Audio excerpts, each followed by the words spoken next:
Hello, and welcome back. Here we go, episode 12. Like Tev likes to say, going like a Boeing, real double digits now. Episode 12 would probably mark, if we did one a week, this is what, 3 months already? Yeah, yes, and we're really doing well. I think I checked our analytics and it's 1,000 watched hours, so appreciate that, folks. Appreciate that. We really are. And in lieu of celebrating 1,000 hours, which I didn't know until this very moment, we've decided that we're going to kind of try a whole, as we all know, this is kind of a new thing. So we're going to try like a whole new sort of structure. And in that, it is going to be less structured. Now, I know that sounds weird, but basically what we want to do is we want to just bring it down a notch, quicker conversations, just Tev and I talking, people getting involved as much as they want to, and just kind of going with it from there. You know, I think we realized when we were looking for content, especially getting athletic, it was only World Cup. And I was just like, why have it so structured? Let's just try something new, try it out for a little bit. 3 months in, feels longer to us. I'm sure, Tev, you can agree. It's like a year. Hey, man, this content creation thing, man, it's almost weird to say that we're content creators. I know. Almost cringy. I don't know. I find it yeah, previously I was like, oh, come on, man. People say that the content creators, they're saying that's a job. I mean, it's not a job. It's not a job to us. We're not now. really getting paid or anything, right? Okay. And now, what we want to start with is I'm going to ask Tev quite plain and simply, how was your week? Oof, my week, decent. I'll just say right in the smack bang in the middle. It had its ups being pretty much finished with my varsity this week. So fingers crossed I should get my results. But hey, man, my university has a few tricks up its sleeve every now and then just to keep us on our toes. So I'll see if that actually comes true or not. The downer for the week is having to try and fix my car. So I had some mechanical or electrical issues actually, and just finding a mechanic in town has been quite a struggle. I think I'm just so used to having a guy. Yeah. There's a guy I can just go to. I leave my car there. I'm like, tell me what's wrong with it. Tell me how much it costs. I'll see you at 5. Done. I leave my car. Exactly. And he does his thing. He has my car keys. There's that level of trust. Whereas here it's what's the problem being? Is it because of the car that it is? I mean, not the actual problem with the car, but is it like you're struggling to find somebody who's willing to work on that particular model, or what's the issue? Why? I think it's a few things, but mainly it's the fact that dealerships here or workshops here want to do everything from scratch, or rather the entire process. So I can't get a quote at one place and then ask for a diagnosis somewhere else and then have someone repair it. It needs to be all in one kind of Have you solved it though? So they hate that.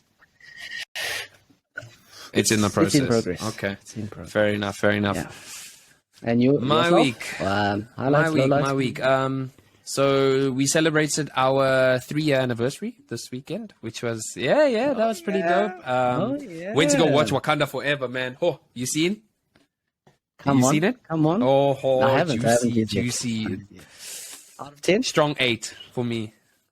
It kind of felt like Marvel was going back to its old ways. Like it didn't feel so lunchboxy, trying to impress me with meaningless jokes. You know what I'm saying? Okay. And how much of this is based on nostalgia? They pulled on that Chadwick Boseman heartstring, but not overly, which I must say I respected. It's kind of like they give it. They address it nicely in the beginning. They kind of loop back to it at the end, but it's very, very well done, and it's actually quite tasteful. If I'm honest with you. So that definitely was the high, celebrating. Our anniversary is actually only on the 29th, but we used the weekend to celebrate it. The lows, I had a little bit of like a conflict resolution that I've had to sort out within my senior homeroom class, which was a bit of a challenge, but you know, teenagers these days really have surprised me, the amount of introspection that they're able to do. So I know I say it's a low, but it's actually a high. They handled it like G's, I must say. Like they really impressed me. I think a lot of people are like, technology is going to kill this generation. But I've actually found through my experiences, they've actually been a lot, unless I just don't, maybe when I think back to when we were teenagers, I feel like I didn't introspect. Did I? I didn't introspect. Like, I don't. Nah, just yeah, head like, down, you just did, and exactly, worked through everything. yeah, You just yeah. lived. Yeah, and it's only in retrospect that you're like, Maybe I could have you know thought that what? one through. Yeah, I've done that. yeah. And they actually do that a Yeah. lot, which I think is quite cool. So yeah, that's my week in a nutshell. I also just want to throw in about the structure. We may release on different days. Tev and I have realized that this is a hobby as well. We also have to do what we can do when we can do it. But we will still try and deliver weekly content, I believe, will be the goal. But yeah, that's just that. So now, our first conversation. Well, second, kind of. I have been jumping around on different social medias. Reddit has been the one that I've been looking to quite a lot here. And I found this really, really interesting, graphic. Now, basically what they did is they conducted a survey of 2,000 Great British adults and 1,200 US adults. And the question that they asked them is, which of the following animals, if any, do you think you could beat in a fight if you were unarmed? So our question is, which animals could you beat in a fight, right? And it starts with a rat at the top, and it goes down to a grizzly bear. So before I have this conversation with you, I want to say that with every single animal, the Americans voted themselves higher. So they all voted that they were more likely to beat that animal. They obviously back themselves more than the Brits. So what I want to do is I want to run through this from top to bottom, and I want to ask you if you think that you could. So the first one, remember, you are unarmed. You don't have any weapon. Unarmed. Unarmed. The first one is well, let me just say this is quite funny.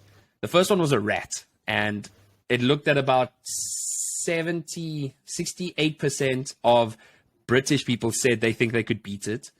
And 72% of Americans said they think they could beat a rat. I'm like, what's up with the other 20 or 30%? You don't back yourself against a rat. Like, rats are still the rats. There's a reason why the rat was like the headmaster or the sensei for the Teenage Mutant Ninja Turtles, bro. Those things are, those things are stealthy. I'm just gonna tell you, like, oh man, I've come across a few rats before, like the Santon rats. Oh, are they bougie or what? Just big? Ones, bro. But the taxi rat. They are athletic, bro. I'm telling you, they could compete in like a decathlon type thing. But I think I'd be able to take a rat. Yeah. I think okay. I think I'd take a rat. So. Yeah, I'd take a rat. Come on, I'd take a rat. What about a house cat? Stealthy as well. They've got, plus they got 9 lives. But do they though? I'd have to beat them 9 times. It's not like even one and done. He might match me for the other 4 lives that he has left, but first five. So you think you're beating it 60% of the time, more or less? 60% of the time. Come on, man. I'll take a cat. Come on, back yourself. What about a goose? Goose. Yeah. As long as you got the neck. But they hiss it. I think they have a fear factor element to me. That's my worry with them. What would be your approach to taking a goose? Down the goose.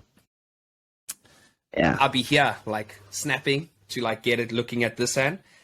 Like, I've got my left hand out, like distracting it, and then whack! I grab it with the right, and now I've got it. But kind of, you got to get close to the head so that it can't, because otherwise it's gonna. But what I'm worried is that it's going to be flapping, and don't they have like sharp nails on their feet? Like, aren't they? I need to look into that, man. It's like. I know they're webbed, but isn't there something pointy at the tip? Yeah. Anyway, I got a goose. I guess we have to find out. I got a goose. What about a medium-sized dog? I guess what breed? What kind of? Yes. Like, man, you see this? There's something there, but it's not a lot. Like, hey, pit bulls, bruh. I'm not gonna lie.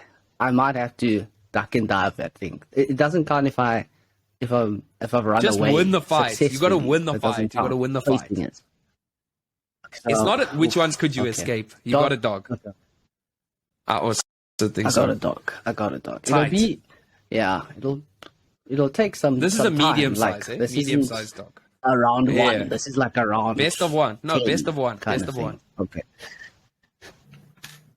Come on, medium-sized dog, It'll take some time. like a Medium-sized beagle dog. or something. Okay. Okay, you okay. got that. Okay. Eagle? I don't Sure. have an eagle.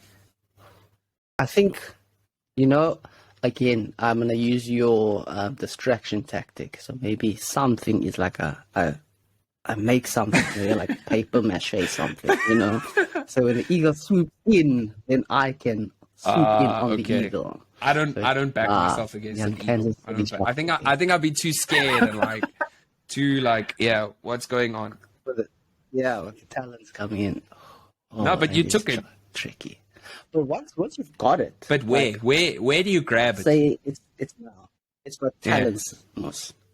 Now it's got you on your arm. Then you still have an arm free though. You see what I'm saying? So while it's doing its thing here, you still have a free arm. So you technically have an advantage. But then it has just a has beak as speed. well. True, but you have an arm. Okay, so you got it. I don't got it. Big dog, Close. a large dog. Okay, let's. Hey. Alsatian vibes. Hey. No, It's gonna be a long fight, man. no. It's gonna be a long fight. I think the thing of instinct and they're just going for you, whereas I have dog. logic and fear more than a dog, so I think that counts against me. Plus they had an advantage, man. You saw that scan that people use for memes, man. They got the dog in there, bruh. That thing don't quit. Don't quit. So let's say 50-50. It's up I to think fate from on here the it day. gets pretty straightforward. Chimpanzee. Okay. Hey, those things are good, man. I've seen some videos. Those things They muscle. are trained Those things are jacked. for combat. And then Exactly. And they reach. They've got reach. long on you. arms, man. They can Yeah, hit me yeah. with the reach there. I think I lose to a to a chimpanzee. chimpanzee. King Cobra. It's over. I need the music. I need the... If I gave you a flute, you wouldn't know what to do with it. Can you even play a flute? You shoot. Yeah, freaking. Also, I'm playing a flute like that anymore. The flute is. You're on some Pied Piper clearly thing, lost yeah. it. King Cobra. How many strikes does a King Cobra have? What do you mean? So You think you need to be bitten more than once to lose?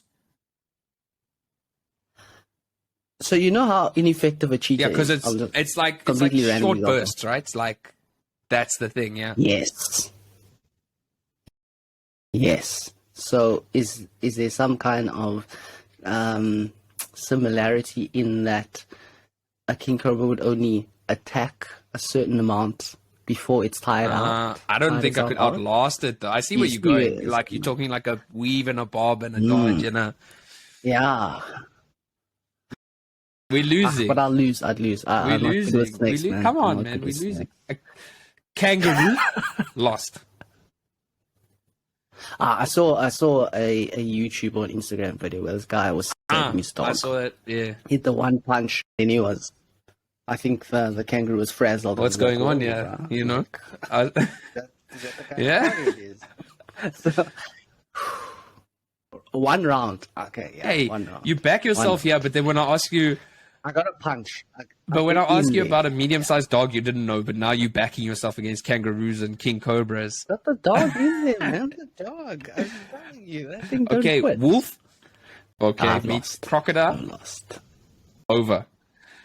It's game over. It's game over because it's gonna end from them, and that's a dinosaur. Yeah, he's got feeding years on of it. experience Thing on me. has- To be fair, like yeah. think so.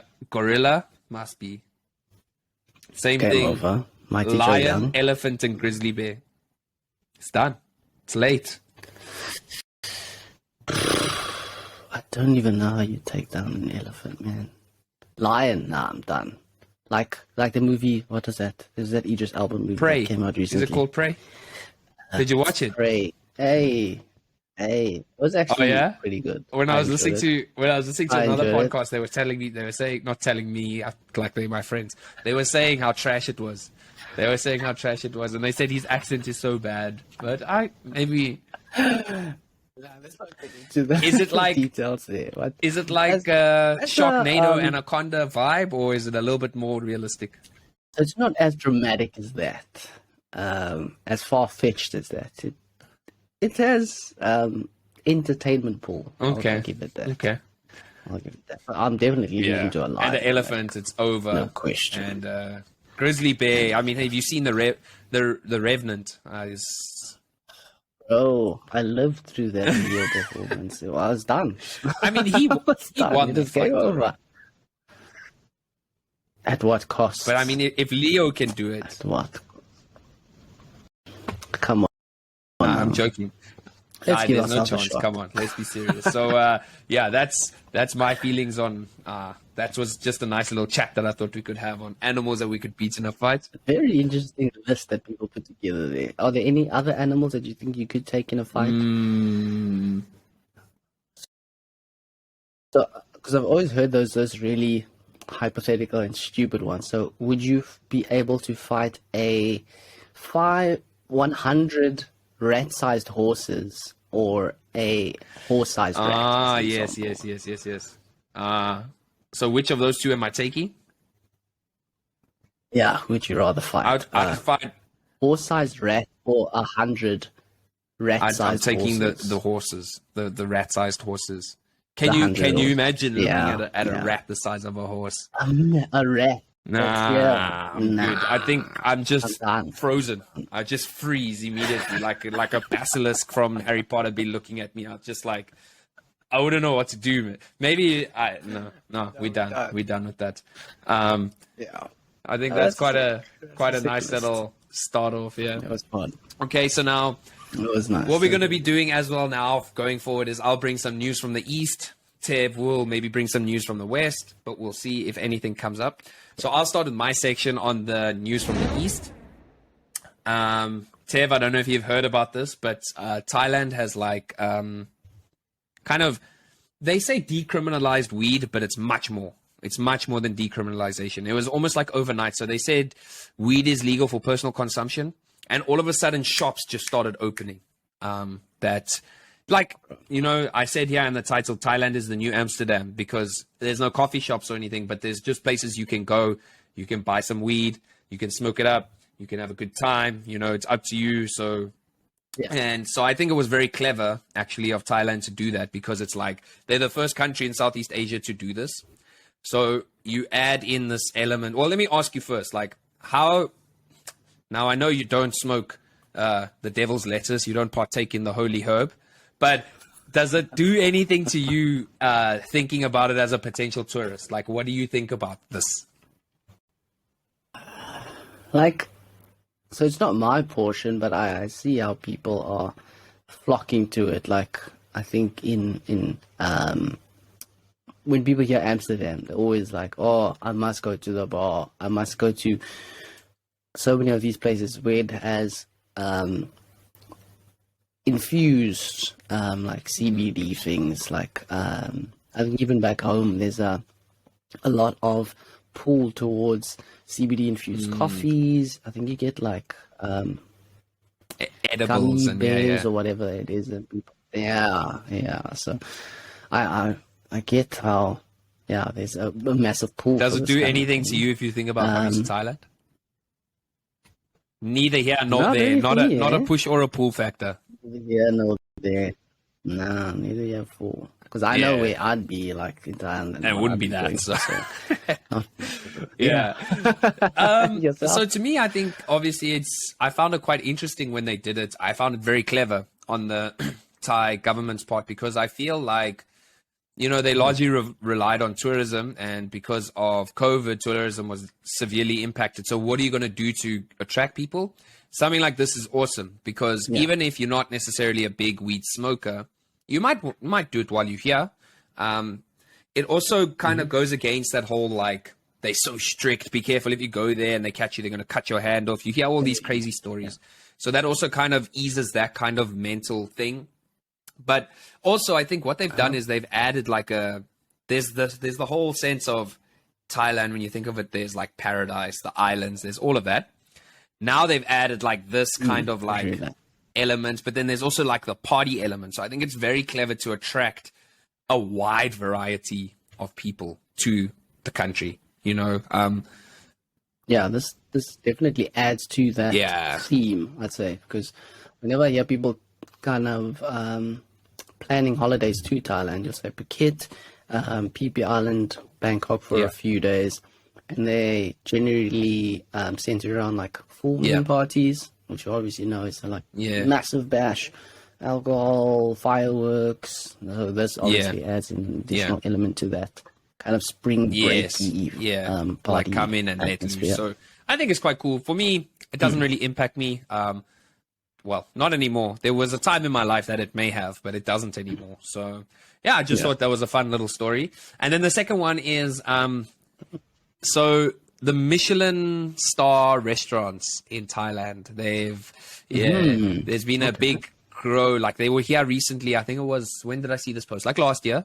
And I know it's going to sound silly, but what are the Michelin tires? What do they have to do with awarding? I wonder how they got this pool, like this clout. But anyway, so they came and they've announced a few more restaurants that they're giving Michelin star status to. My question is this: have you ever been to a Michelin star restaurant? I haven't. I don't know if any of them. I think there was one back home in Joburg, close to the Mosaic. I think it was called the Mosaic. Probably close to the Sants and Rats. In and around. But no, I heard about it, and I heard it was exceptional food. But no, I haven't. Have you? I haven't been to a Michelin star place. It's just it's like, I don't know, the price. I don't know. Let me ask you, how do you feel about fine dining? Like this kind of food, like not finicky, but like small 13 courses of like it's like and bite-sized portion. As like a maybe not a once-off, but infrequent, every now and then kind of thing. I definitely do it. Once did wasn't a Michelin star, but back home there was Forum Homini, I think it was called. Goes to the Cradle of Humankind. Went there for a dinner or lunch and wine pairing thing. So it took you through about 6 courses, and you get like bite-sized portions of things, but it complements the wine really well. And did you actually feel like, were you just fronting and saying, I can taste the notes of the peachiness in this wine, and it really brings out the walnuts in this dish? Did you really feel that way? It was that. I honestly did, because they kind of shepherd you in how to analyze flavors. So not only the wine and food combo, but it'll be like, these are the hints that you might pick up on. So they prime your perception. An indication. They're priming your perception, though. Well. Yeah. Okay, I can taste that. Honey oak, was it just you and Lisa? Infused smoke? No, this is who were you with? Back. I went with my brother. Okay, just the two of you. I went with my brother. And then the organizers of the wine. So they are it's a wine club basically, and they had an event. So you see, they paired it with. No, but man, be honest. No, but let me tell you, the food. If I'm taking like the wine simply, the wine was great, but the food was it good? Best. Like I see why it's a thing. And enough, like quantity wise. You're not gonna get full. I wouldn't say it. So don't go there. It's a feast. Here we go. Yes, I want to get my money's worth. Yeah, we can clean up here. So you stop at a Macca's on the way home or something. You start like, okay, cool. Okay, let's make ourselves full here. And yourself, fine dining?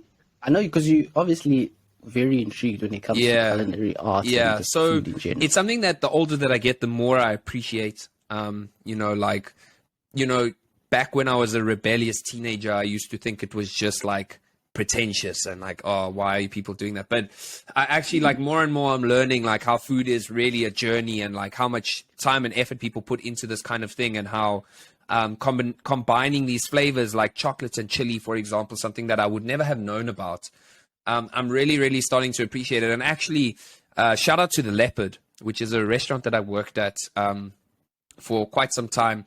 Probably my favorite workplace that I've ever been in. And if any of my colleagues are listening to this, well, it's true. So anyway, it was a really, really nice environment to work in. And they really, really helped me understand the wine pairing. Yeah, because the boss was very much into that, but very much appreciating food and getting the most out of it. I wouldn't say it was quite fine dining necessarily, but it had that kind of element of elevated dining.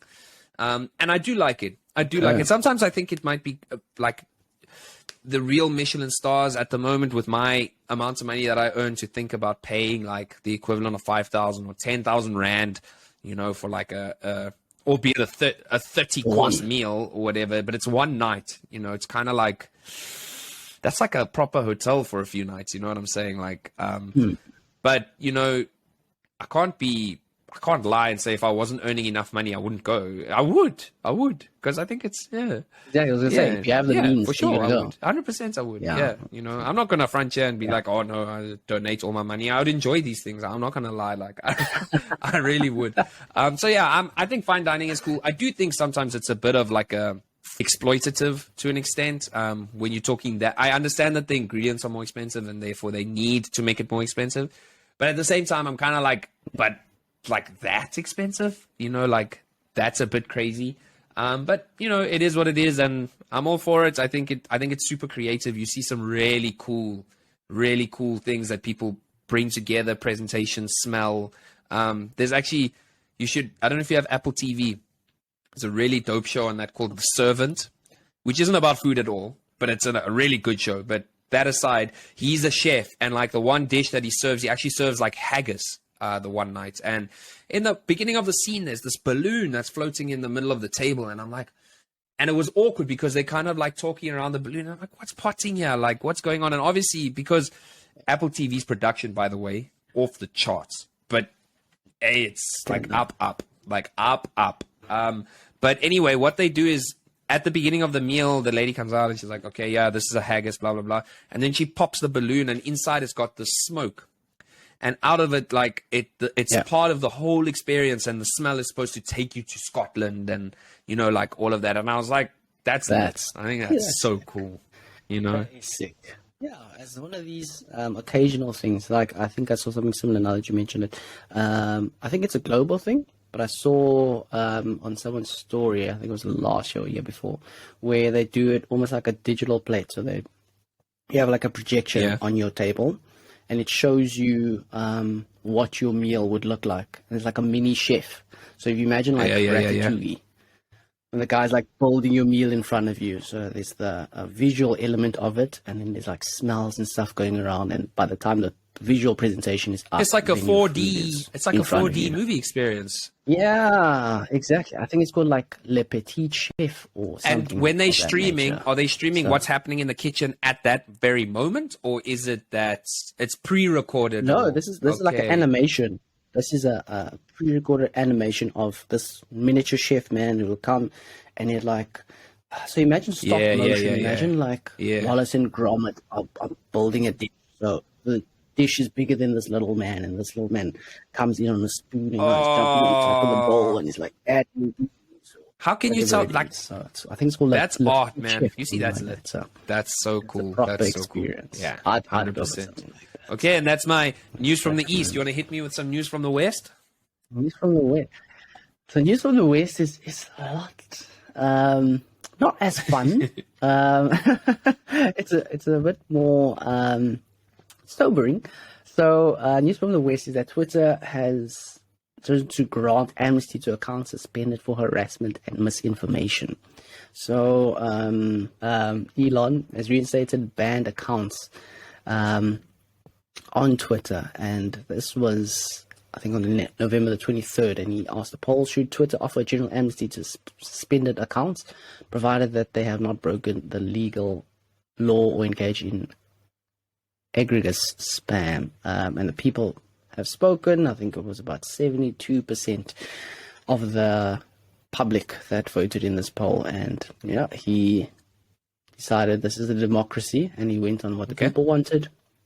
So surely this is a disaster waiting to happen. I mean, where do we draw the line with this? And where do we see, I think, Twitter moving if this is the kind of action that we're seeing Elon take? So you see all the projections on the side of the building. That stuff's pretty funny, actually. There's some really clever titles for him there.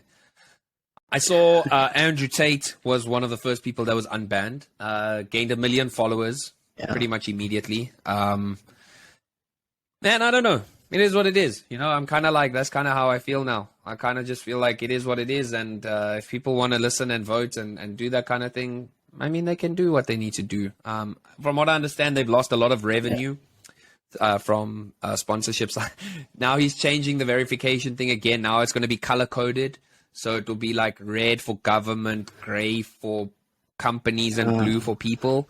Because of that person that verified themselves and said, we are pleased to announce that insulin is now free, and then those stocks plummeted. That was pretty funny. I found that pretty funny. But yeah, I guess, you know what? I kind of just feel like it's Elon's world and we all just living in it. You know, like that's kind of the attitude that the man has. And I'm kind of like, you know, the guy he's going to do what he's going to do. And he said on Twitter, he's like, yeah, you guys can all complain about it, but at the end of the day, you all love drama, so you'll stay here for it. And I was like, it's not a lie.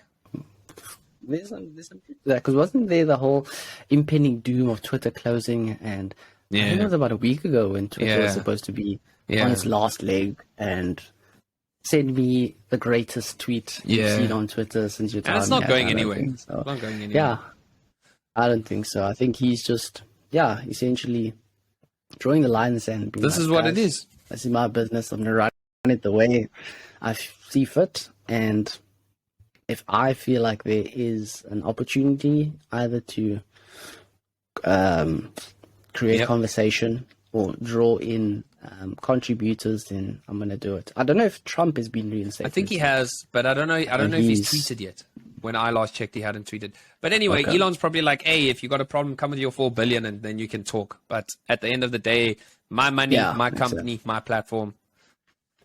That's it. So now he's I guess, clearly giving into the idea of free speech here, because now you're getting takes from all across the board. And I don't know what's going to be the driving factor for Twitter, what it's going to look like.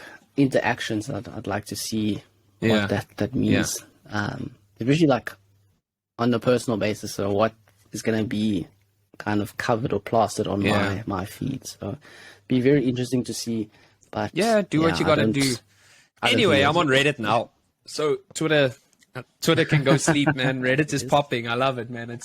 I'm still figuring out my algorithm, but Reddit is popping, man. I'm not gonna lie, it's a good one. So Twitter can go rest. Now let's move into the let's just quickly say, if you're still here, you're liking the new format, do the things, man. Like, subscribe, do the things. You know, we constantly trying to evolve and do nice things, so do some nice things for us. A like, a subscribe, a share, tell a friend, a rating on the audio platforms, anything. Just do the things, man. Just do the things. Yeah, goes a long way, man. Helps us boost the ego when we see that there's more than like 5 views on an episode that we spend 5 hours making. You know, it helps. And we know it's not just the immediate family, so thanks. Which I don't think it is anymore. My immediate family is kind of like, hey, man, like I try to keep up, and I'm like, no, fair play. Like, there's only so much of me I can listen to too, so fair play. I understand. So let's move into, although we don't have a structure, we kind of do. Let's talk some getting athletic, some. Yeah. Ooh, yes. So given that we now scour our various social medias and platforms for interesting points of conversation, I came across a tweet by Lee Tomlin. This was centered around the World Cup, and as you know, there's always a lot of build up. There are many shows. There are so many formats for people to engage with over the games, and it brought home a very important, I thought, conversation where these YouTubers, as they were, or let's call them content creators, were on a big sporting platform, Sky Sports, and they were sharing their opinion on who they thought would be the highlight players for the tournament, who's going to be the standout, who are going to be the flops, etc. And there was a lot of backlash from this guy, E. Tomlin, who was like, who cares about what these opinions are of these YouTubers? Who are they? Why are they on our screens? You're getting information from people who have never kicked the ball on a professional field. How is it that they have much of a say as an ex-professional footballer, as an example? And I find that to be so interesting, because I think in the way that sport is currently evolving, you and I spoke about, I think it was either episode 3 or 4, about the hybrid nature of sports, taking it away from being a purist to now being something that also integrates with views and engagement, that kind of thing. With Jake Paul's, the KSIs, who aren't traditional boxers, but they've got the backing of 1 million subscribers. They're going to bring a big fan base into it and put eyes on the event. So I wanted to get your take. Do you think that people, say you and I, you're invited to Sky Sports News, you're about to give us the breakdown of Arsenal season, where you see them going. Do you feel that, A, it is fair that someone who has as much pull as you do on the digital front should have an equal footing or platform as, say, an ex-professional footballer? So I'll start off by saying that I can't say I've done the research, but I'd imagine that Lee Tomlin was the kind of guy who came out when when the Super League was introduced, and he said that football is a sport for the people. I can't say I have the research to back that, but I wouldn't be surprised to find something out like that. And I would strongly agree if that's what he said. And I feel like, what's the problem with the so-called armchair managers? I don't see what the issue is. They're not making any decisions. They're just talking. We're just talking. It doesn't matter to me. I personally believe, like, also, so as an Arsenal fan, I consume so much Arsenal media, like on Instagram, on TikTok, on podcasts. I listen to so many different podcasts.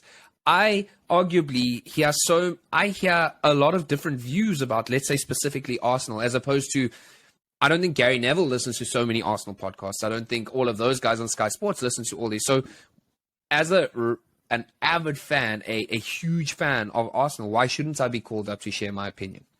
I don't see what the issue is with that, to be honest with you. Like, I don't understand what the big deal is. I don't know. What do you think?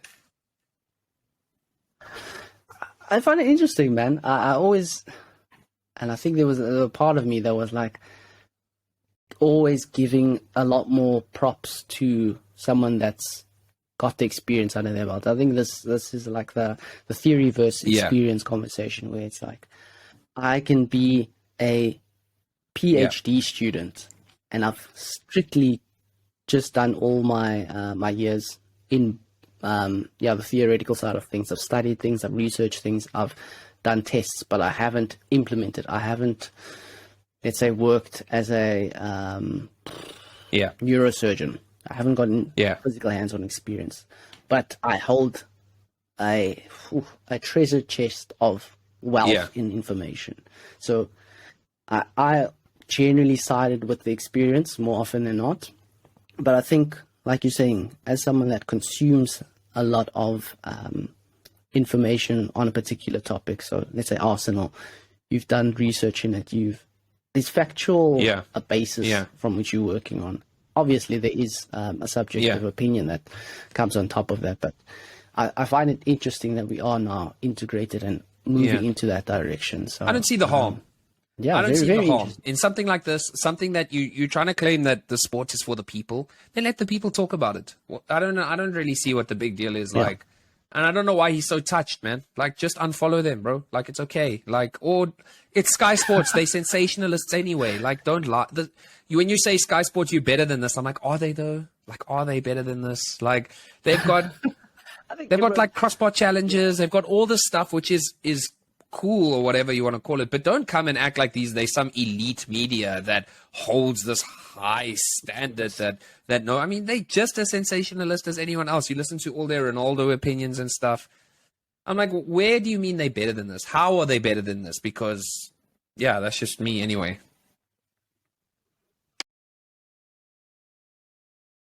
Yeah, no, true, man. And I think it's probably people just wanting to be in that position. Like, I have played. Yeah. Let me come and speak. Why is it that this person gets the opportunity? So I think it's probably a lot in that. But yeah, very interesting. I'd love to hear everyone else's opinion on this. And seeing as we're chatting about World Cup, so far, thoughts on the tournament? What are your highlight games so far? I know you've been watching a few. It's actually been a bit difficult time-wise. I've been trying my best to watch as much as I could, or as much as I can. It's been really great, to be honest with you. It started off a bit like I couldn't really get into it in the beginning. There wasn't really a vibe. I think for me, the sparking moment was that Saudi Arabia Argentina game. Not just because of the result, but because of the vibe and everything. Like, I really felt like, okay, now we're in, and now I feel like we're in a World Cup. And there was quite a few upsets in the first round of games, the Japan-Germany game. And then it just keeps, a lot of things just keep surprising me, man. Yesterday, yesterday, day of recording, Japan losing to Costa Rica. I think that was quite cool for Costa Rica. I think it was poor management by the Japanese coach. He was too reserved in that game, if you ask me. But it's been really cool, man. I'm not going to lie. It's been really cool. And just in terms of like the politics and stuff, what I've really liked is like, you know, we have some notes here. We don't even have to go through all of them. But like there's been this huge effort to stop things from people from talking about stuff. That it's gone so far. This is sometimes where I love humanity. It's gone the complete opposite. They're trying their best to stifle, oh, you can't wear the One Love armband. But that sparked more conversations about it. So in trying to suppress this thing, they've actually ignited the conversation a lot more. Germany taking that picture, that was dope. I was like, that's really cool. And, you know, I don't know. I'm vibing with this World Cup, man. I'm vibing. I really am. I've watched quite a few good games. I intend on watching Brazil and Switzerland play tonight. You know, I'm having a good time, man. I'm having a good time. I still back that I think Brazil is strong. Spain is stronger than I thought. But still, I still believe lacking up front. I think our predictions in the special episode, I think, are holding true. Belgium is weak. They're so bad. But yeah, that's pretty much me. What about you? Standout games, highlights? How's it been? Yeah, I'd probably say Argentina, Saudi Arabia. Probably the highlight game thus far. As tough as it was to accept the result, but again, it's for the atmosphere of the World Cup. You want upsets, you want surprises, and it's nice to see almost like the underdog or the comeback story. Let me not say underdog because they star-studded. Like the comeback, kind of like what Spain did in 2010. They lost their opening game, went on to go and win it. I've been enjoying some of those upsets. The Japan-Germany one as a standout. You saw the kind of emotion that was outpoured in that game. And again, Japan highlighting just how great they are as a nation by their actions after the game. So from a fan perspective, the whole cleaning up stadium. The players, thing. I think, did as well in their locker room. Yeah, I think in their locker room. When it comes to the politics or that side of the game, some of the gestures I saw, I don't think carried as much weight as what people intended. Like you saw the Harry Kane watch that had a rainbow just like face. It's still a Rolex. Like, he's still flexing, my man. Come on, man. Come on. Like there's so many other ways that you can get your message across. But yeah, very interesting to see the kind of combination of the World Cup getting a lot more fanfare around it. I think it's starting to build right now. And then the political side of it still being the talk of the town. No, I think it's been a good one. It's been a good one. I'll also say it's been just a quick throw out, shout out to Ronaldo, broke another record. First man to score in 5 different World Cups. So that's a record that unless Messi plays in the next World Cup, I don't think he'll break. But then Messi also sets a record. I think he's the youngest and oldest player to assist and score in a match, which is also, I believe, that's going to be years before that record is broken. So good to see the GOATs doing the thing, especially after that iconic photo came out from Louis Vuitton. Oh yeah, so the briefcase in the chess match. Sad to that. I was quite bummed, actually. In the same. It took a lot away from that picture for me. But there were small things about it. I looked at this whole analysis of it. Like, their chess pieces are in a very specific place. It's based on an old chess match that happened a couple of years ago, which ended in a stalemate. The box that it's on top of is very similar to the box that they revealed the World Cup out of. You know, that there's like a case that they open and then the World Cup's inside. So it's the same as the one that chessboard is on top. I thought that was quite cool. So yeah, I think it's quite cool to see them both doing the thing, you know, the way they are. Yeah, it's been cool. It's been cool. I've enjoyed the World Cup. You know, it's still a World Cup, and it's difficult for me not to get into a World Cup. You know, that's kind of where I'm at. That's true. You ready to move on? Yeah. No. All right. So now our final section, still the kind of what's good in your hood. And I found a funny little story that I've asked Tev not to read about as yet, but I'll read it out. So it is from a Reddit channel called Petty Revenge. And it's all, what I like about Reddit is that it's, I mean, like any social media, it's people that are coming forward, but based on the way these subreddits work, it's just like you can go and read about things that it's for me easier to navigate. So this one is Petty Revenge, and it came from somebody who spoke about the pettiest bus ride. So I'm going to read the pettiness to you. I was riding the bus the other evening. It was standing room only for me. On the seat facing me, at the front of our buses, the seat faced toward the aisle, was a mom and a small child. The kid kept swinging his feet and therefore kicking me in the legs with his wet boots. This was not only annoying, but was getting my pants dirty. I asked the mom to speak with him and she just ignored me. Well, that happens. The kid was very excited about pulling the cord for their stop. Mom, I pull it at... Insert the stop name. Right? When I hear that, I pull it. I stared that kid right in the eyes and pulled the cord just before he could. I wasn't even getting off there. He was heartbroken and the mom gave me a dirty look. I didn't care. Yeah. That was a good one. Okay. I just imagine this lady like looking at her like, oh, and as a kid, you're breaking their hearts. Oh, okay. So I want to ask you, can you think of a time that you were unreasonably petty trying to get back at someone? Oh, man. There was a few. How many people are actually watching this podcast? Let me just give the count of one that I saw. Let me start with that and then I'll loop back. I'll start with the one that I saw, which was quite similar. So a woman was shopping for wool. So she's at a... I don't know what you'd call it. But yeah, she's shopping for wool in a specific color. I think it was jasmine purple. Well, if you want to call it jasmine purple. And there's one left. And as she's about to reach for it, another customer takes it. And she's obviously in conflict now. She's like, look, do you mind if I take that bunch of wool? I really needed to sew a blanket for my child whose blanket I lost. And my child won't be able to sleep without me, without having that blanket. I have like 2 hours to get this done. I really need that specific color. And this woman's like, oh man, that's really sad to hear, and I honestly feel your pain, but unfortunately not. I need this for a toy that I'm kind of knitting or crocheting, and it's for my cat James. This mother says, I'm just like, okay, fair enough, but I have a son, a human son, that is unable to sleep without this very specific blanket. Please, can I get it? And this cat mother goes into this whole spiel about how it's her fur baby, and it's so important. It's such a long strung thing, and eventually I think through some distraction, this lady steals the wool ultimately and runs out the store. But that's, I think, the level of petty that I see going around. For me personally,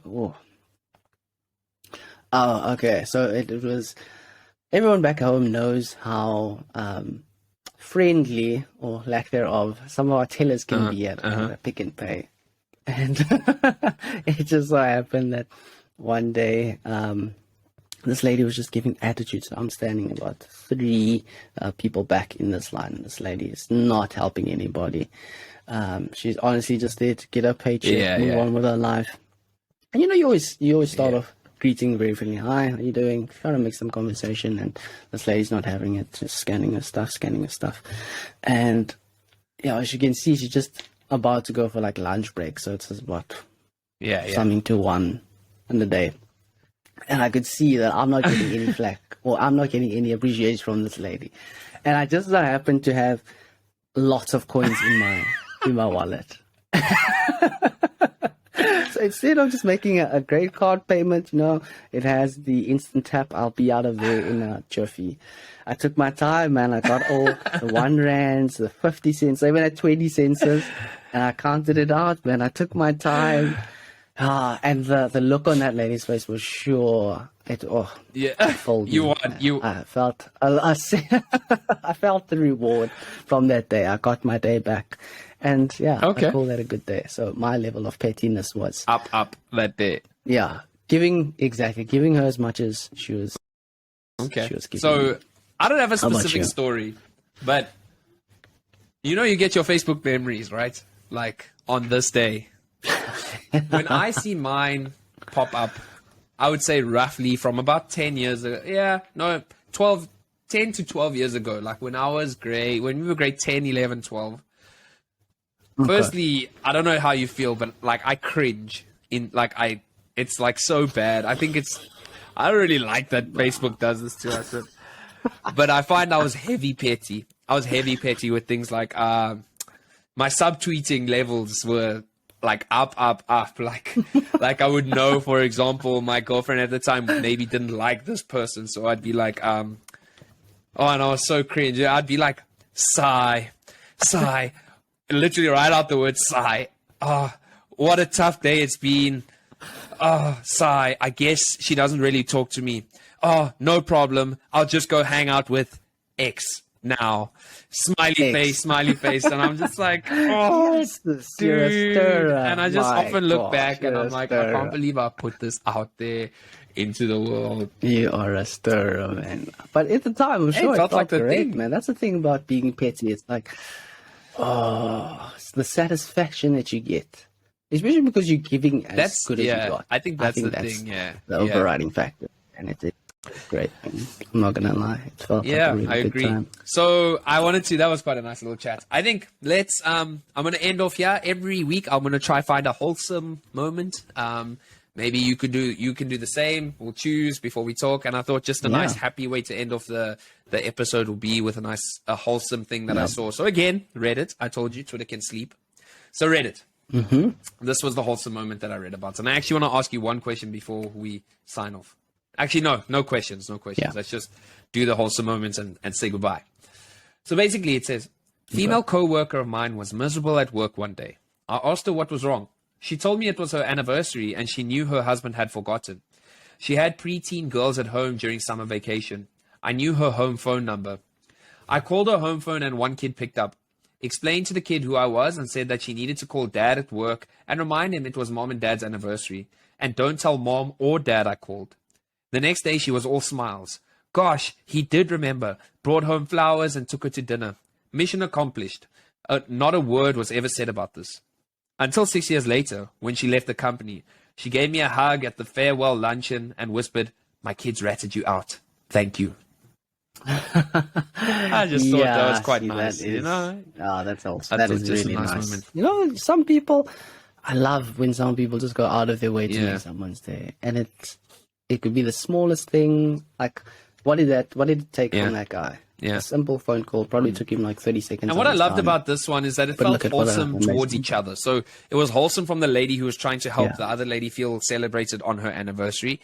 And it was also wholesome of her not to say the next day, yesterday my kids told me what happened. So it's both of them just let the good deed happen. I wonder how the husband, like if he got off scot-free or if she was keeping this in the bank, like that day he irritated her. She's like, I know you didn't remember. Let me tell you now. Yeah. I celebrated at the time, but you didn't remember. Stop lying.